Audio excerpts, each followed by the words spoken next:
কারণ এই উপমহাদেশে গরু কোরবানি নিষিদ্ধ ছিল ৩৫০ বছর। বাঙালি মুসলমানের গরু কোরবানি দেওয়ার অধিকার আজও পশ্চিমবঙ্গে নাই, আজও কাশ্মীরে নাই, আজও উত্তরপ্রদেশে নাই, শুধু এই দেশে আছে, বাংলাদেশে। তাই বাংলাদেশের গরু কোরবানি কোনো সাধারণ ধর্মীয় আচার না, এটা একটা রাজনৈতিক বিবৃতি। বাংলাদেশের কোরবানির প্রত্যেকটা গরু একটা ঐতিহাসিক জবাব। প্রত্যেক বছর কোরবানি ঈদ আসে আর শুরু হয় আমাদের সোকল বাঙ্গু সেকুলারদের আক্রমণ। ২০১৬ সালের কথা মনে আছে, আমি তখন দেশে।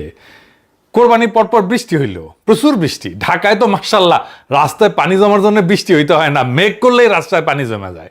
বৃষ্টি হইল প্রচুর। কোরবানি হয়েছে কিছুক্ষণ আগে, কোরবানির রক্তে বৃষ্টির পানি লাল হইল, আর বাঙ্গু সেকুলার লাশকে হাউকাও শুরু করলো।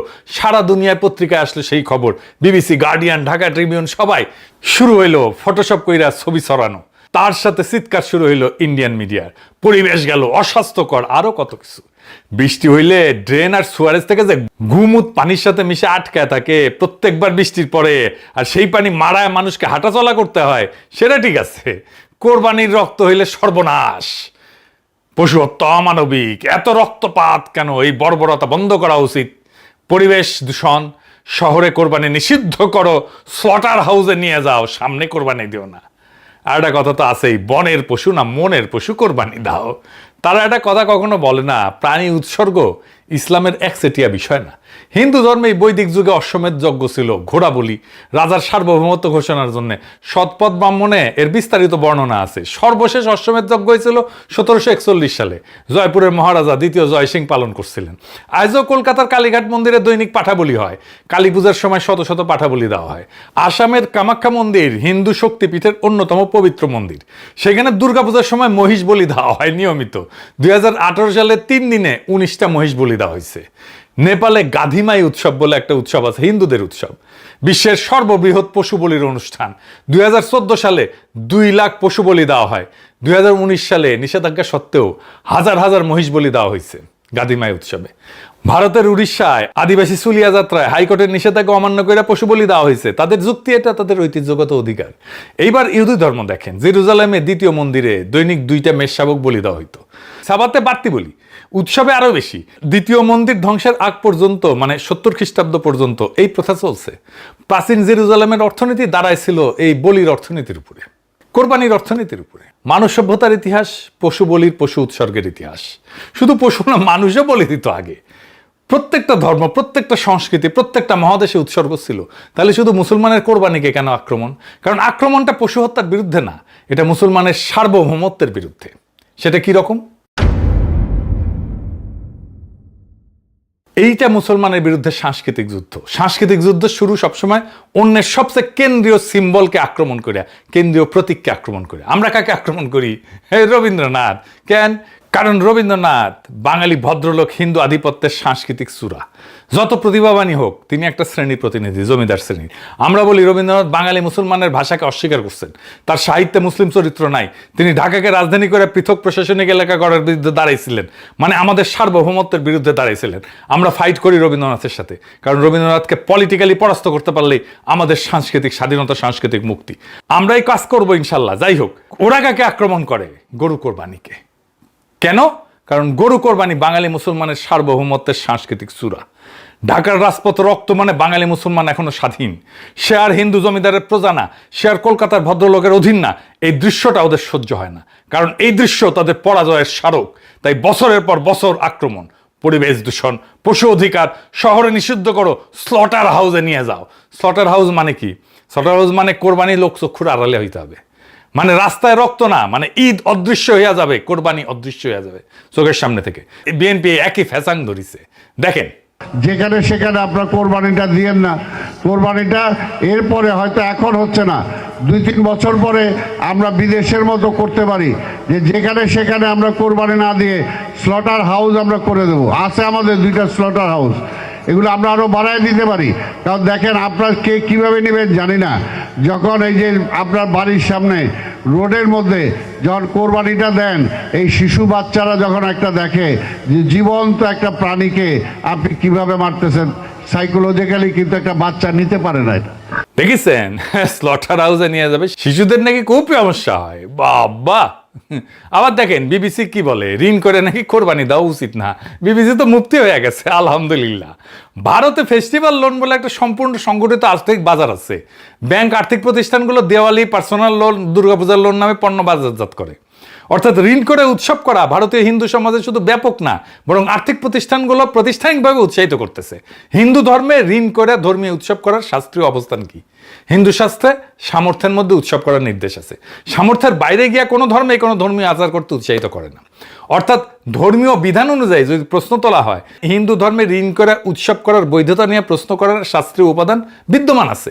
কিন্তু এটা কোনো মেইনস্ট্রিম মিডিয়ার বিতর্কের বিষয় না। বিবিসি কখনো এটা নিয়ে স্টোরি করে নাই। হিন্দুরা সামর্থ্যের বাইরে গিয়া অযৌক্তিক ধর্মীয় ব্যয় করতেছে কিনা এই নৈতিক ফ্রেমে কোনো স্টোরি করে নাই। অথচ একই বিবিসি কোরবানির ক্ষেত্রে ঠিক একই ফ্রেম ব্যবহার করে। আর্থিক সামর্থ্য না থাকার পরেও শুরু করে একটা মরাল জাজমেন্ট উপস্থাপন করে। এটা কোনো ব্যক্তিগত এডিটোরিয়াল বায়াস না, বরং এটা একটা প্যাটার্ন। মুসলিম ধর্মীয় আচরণকে বাই ডিফল্ট ন্যাশনালিটি টেস্টের মুখোমুখি দাঁড় করানো হয়। তোমার এই ধর্মের আচারটা যৌক্তিক কিনা, এটা কি স্বাস্থ্যসম্মত, এটা কি যুক্তিযুক্ত, এটা কি অর্থনৈতিকভাবে যৌক্তিক। অথচ হিন্দু বা অন্যান্য ধর্মের এই ধরনের আচরণকে কখনোই মোরাল জাস্টিফিকেশনে বোঝা বহন করতে হয় না। তালাল আসাদ, সাবা মাহমুদ ওনারা দেখাইছেন কিভাবে সেকুলার লিবারাল মিডিয়া মুসলিম ধর্মাচরণকে জাস্টিফিকেশনের বোঝা বহন করতে বাধ্য করে। হিন্দু জমিদার 350 বছর যা করছিল কোরবানি অদৃশ্য রাখা, সেটাই এখন বিএনপি আর সেকুলারদের ভাষায় ফিরে আসতেছে। এইগুলো ধুনফুন মুখোশ মাত্র। আসল লক্ষ্য কোরবানির ভিজিবিলিটি কমাও, মানে বাঙালি মুসলমানের সার্বভৌমত্বের ভিজিবিলিটি কমাও। 350 বছরের নিষেধাজ্ঞা। বাংলায় গণহারে ইসলাম গ্রহণ শুরু হয় 1500 থেকে 1600 সালের পরে। প্রথম 300 বছর বাঙালি মুসলমান শুধু নামেই মুসলমান ছিল, নামাজ টামাজ পড়তো না, কোরআনের ছাপা কপিও ছিল না, আরবিও জানতো না, পড়তেও পারতো না। মাঝের 300 বছর শুধু নামে। কিন্তু এই 300 বছর একটা জিনিস তারা শিখছিল, গরু খাওয়া যাবে না। কেন? দুইটা কারণ। এক, জমিদারি। বাংলার বেশিরভাগ জমিদার ছিল হিন্দু। সংখ্যালঘু যে মুসলিম জমিদার ছিল তাদের জায়গাও নগণ্য ছিল। সবচেয়ে বড় যে মুসলিম জমিদার ছিল সৈয়দ নবাব আলী চৌধুরীর জমিদার, তার জমিদারিকে 100 দিয়ে গুণ করলেও নাটোরের রানী ভবানীর জায়গিরের সমান হয় না। হিন্দু জমিদারের এলাকায় গরু জবাইয়ের অলিখিত নিষেধাজ্ঞা ছিল। কেউ চুপি চুপি দিলে শাস্তি, প্রজার ভিটা পুরায় দেওয়া হইতো, জমি কেটে নেওয়া হইতো। 2 নম্বর হচ্ছে দারিদ্র। নতুন যারা মুসলমান হয়েছিল এই ভূখণ্ডে, তা পরিবারগুলো সবাই ছিল দরিদ্র। উঠে আসছিল দলিত সম্প্রদায় থেকে, বৌদ্ধ সম্প্রদায় থেকে। তার হালের গড়ি সম্বল, ওটারে কোরবানি দিলে কৃষিকাজ করবে কেমনে? 80-র দশকের আগেও বাংলাদেশের সাধারণ মানুষ বছরে একটা মুরগি খাইতো কমই, গরু কোরবানি দিবে কেমনে? ফারাজি আন্দোলনের পর প্র্যাকটিসিং মুসলমান হইতে শুরু করলো বাঙালি, কিন্তু গরু কোরবানি এইটা তখনও শুরু হয় নাই। পাকিস্তান হওয়ার আগ পর্যন্ত 350 বছর এই দেশে সত্যিকার অর্থে গরু কোরবানি পালিতই হয় নাই। বাঙালি মুসলমান চিনছিল ঈদ, চিনছিল নামাজ, চিনছিল রোজা, গরু কোরবানিকে চেনে নাই, কারণ চিনতে দেওয়া হয় নাই। এখন একটু পশ্চিমবঙ্গের দিকে তাকান, ওই পারে আজও বাঙালি মুসলমান গরু কোরবানি দিতে পারে না, দেয় না, ভয়ে, সংকোচে, লুকায়। মুর্শিদাবাদ, মালদা, উত্তর 24 পরগনা গ্রামে গ্রামে মুসলমান বাড়ি আছে, কিন্তু গরু কোরবানি ওইখানে পাবলিক স্পেকটাকল না। প্রায় সব কোরবানি ছাগল, কারণ ওপারে হিন্দু সংখ্যাগরিষ্ঠতা। 300 বছরের নিষেধাজ্ঞা আজও জারি আছে, সেটা আইনি না, সামাজিক, কিন্তু কার্যকর। আর এপারে কোরবানি একটা স্পেকটাকল।